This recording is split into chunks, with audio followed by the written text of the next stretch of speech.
Imagine opening your kitchen cupboard and knowing, before you even look, that there's no sugar for your tea, no extra butter for your toast, and no chance of a second helping.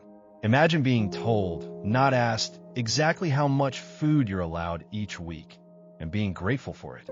Welcome to this episode of Earth Sites on This Day series.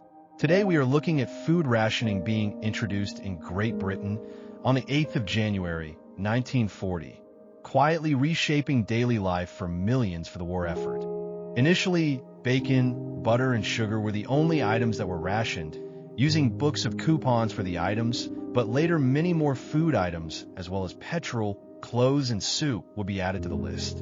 The rationing started due to supply lines and production being hampered by the Germans in World War II. The government launched initiatives like Dig for Victory, encouraging citizens to grow their own food in gardens, allotments, and even public parks. Recipes and cooking tips were widely circulated to help people make the most of rationed ingredients, with a focus on minimizing waste. Although rationing meant restrictions, it also led to healthier diets for many Britons, as people consumed fewer fats and sugars and relied more on vegetables and whole grains. Britain was an island nation, but not a self-sufficient one. Before the war, around 70% of Britain's food was imported. Wheat from Canada, meat from Argentina, sugar from the Caribbean, butter from New Zealand. That global supply chain worked until war broke it. German U-boats targeted merchant ships in the Atlantic, aiming to starve Britain into submission. Every cargo ship sunk wasn't just a military loss. It was bread not baked, meals not cooked, and families left uncertain about tomorrow. The government knew something had to be done. If food was left to market forces, the wealthy would hoard, prices would soar, and the poor would suffer first. This wasn't Britain's first experience with rationing. There had been limited controls during the First World War, but never on this scale and never with such detailed planning. The system was overseen by the Ministry of Food, which became one of the most influential institutions of the war. Every citizen received a ration book filled with coupons. These coupons weren't money. You couldn't save them up or borrow someone else's. If you didn't use them, they expired.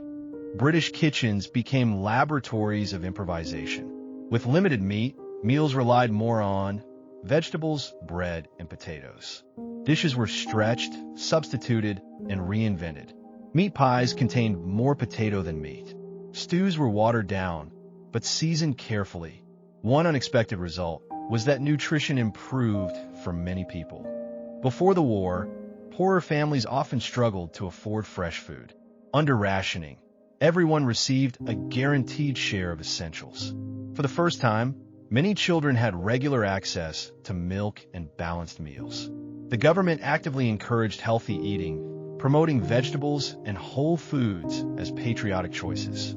Despite strict controls, a black market did exist. Some farmers sold food privately, some shopkeepers looked the other way, and some customers used connections to get more than their share. But compared to other countries, Britain's black market remained relatively limited. Why? Because rationing levels were survivable, and while people were hungry, they weren't starving.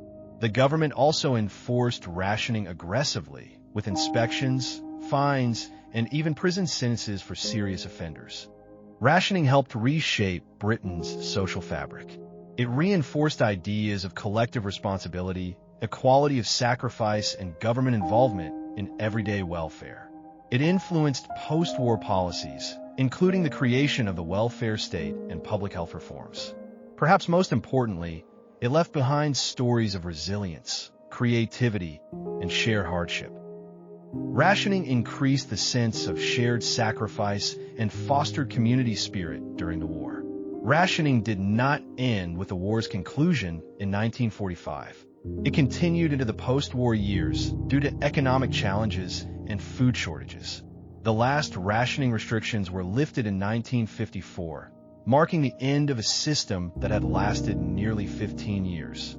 If you found this deep dive into wartime Britain insightful, please like, share, and subscribe for more stories from history that shape the world we live in today. Have a family story about rationing, or thoughts on whether modern societies could handle it? Leave a comment. We'd love to hear from you. And don't forget to join us next time. as we explore another moment where history quietly changed everyday life.